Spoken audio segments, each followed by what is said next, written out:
Oke, selamat malam teman-teman trader. Di video kedua ini saya akan bercerita lagi tentang storyline. Ya, nanti saya akan entry di time frame M5 ya. Masih kurang 2 menitan lagi. Jadi kenapa saya akan entry di M5 untuk entry buy? Nanti akan saya jelaskan secara detailnya. Jadi buat teman-teman yang baru menemukan channel Trader 20 Pips Community, silahkan bisa support dengan cara klik tombol subscribe dan aktifkan logo loncengnya supaya tidak ketinggalan untuk update terbaru dari channel ini. Storyline itu sama saja dengan kita berbicara struktur market dan kita tahu bahwa bias market akan kemana. Tentu melihatnya bukan hanya sekedar pada satu time frame, tetapi multi time frame juga. Nah, kalau teman-teman paham multi time frame, teman-teman paham storyline-nya atau teman-teman paham struktur marketnya, maka dalam menggunakan teknik BPMA ini akan semakin mudah sekali ya, karena ini pondasi kita mempelajari struktur market. Nah, supaya tidak panjang lebar, kita langsung mulai. Sebelum itu kita ngopi dulu guys.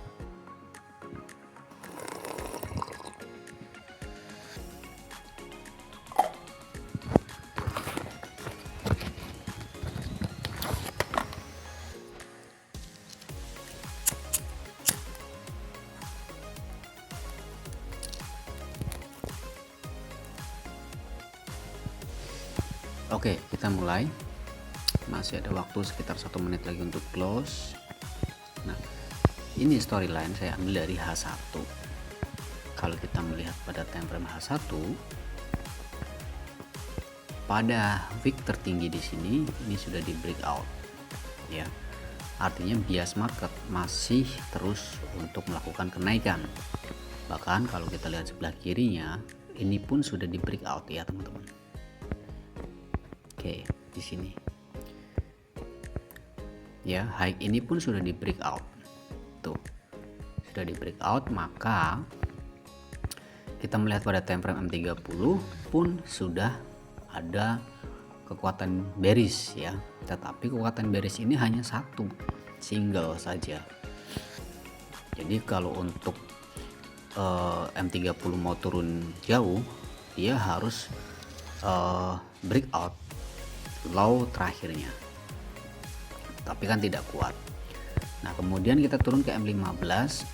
Di M15 memang sudah ada struktur penurunannya ya, tetapi kita tahu bahwa low validnya ada pada di area sini ya, sehingga ini penurunan hanya sebatas pullback saja.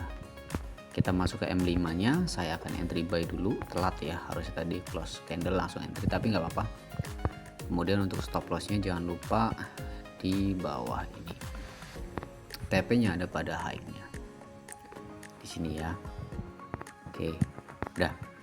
Nah, kenapa saya melakukan entry posisi buy di sini? Karena kalau kita melihat dari time frame atasnya, penurunan itu hanya sebatas pullback saja.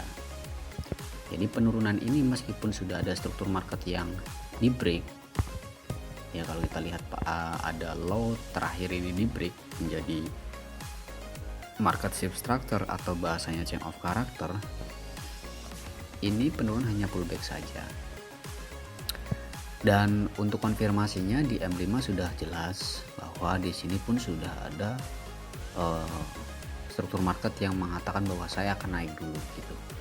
Nah, M5 ini kenaikannya itu mengikuti time frame H1 nya tadi ya, hanya sebatas pullback saja, karena dia berhenti pun pada zona base nya ya, ada rally, base rally, ada area demand di sini yang terkonfirmasi pada time frame M5 menunjukkan bahwa dia berhenti di area demand-nya. Nah, kalau kita melihat di area ini ada supply become demand ya. Jadi tepat sekali ketika harga langsung masuk ke sini, dia langsung naik.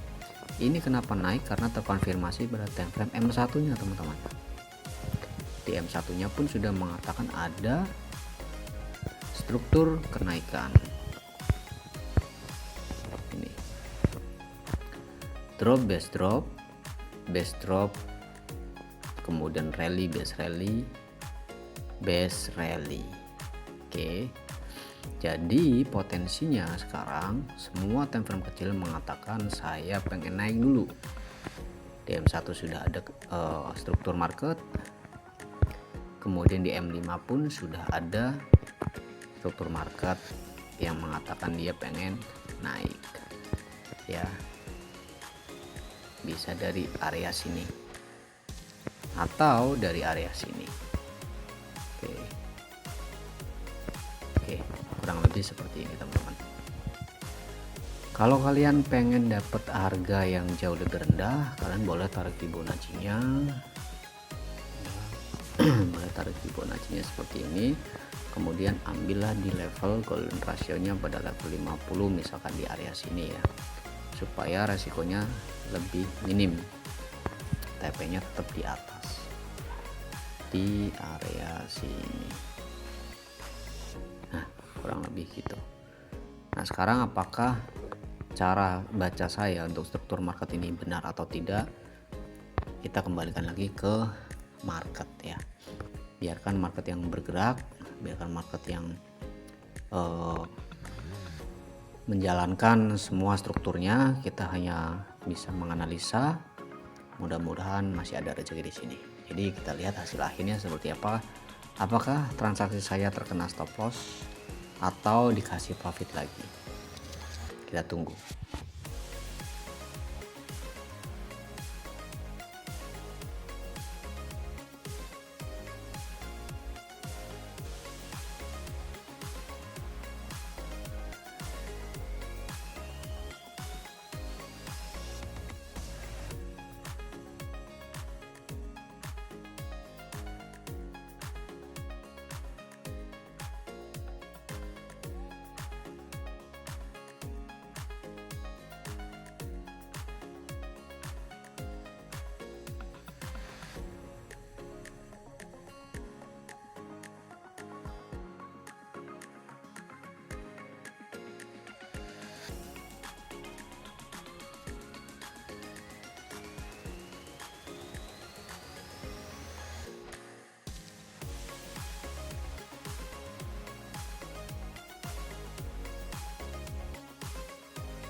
Oke guys, ini dia hasil akhirnya. Perjalanan market sudah mulai menuju TP ya. Di sini sudah saya pasang untuk SL plusnya, jadi nanti akan saya tinggal tidur. Mudah-mudahan sampai ke TP.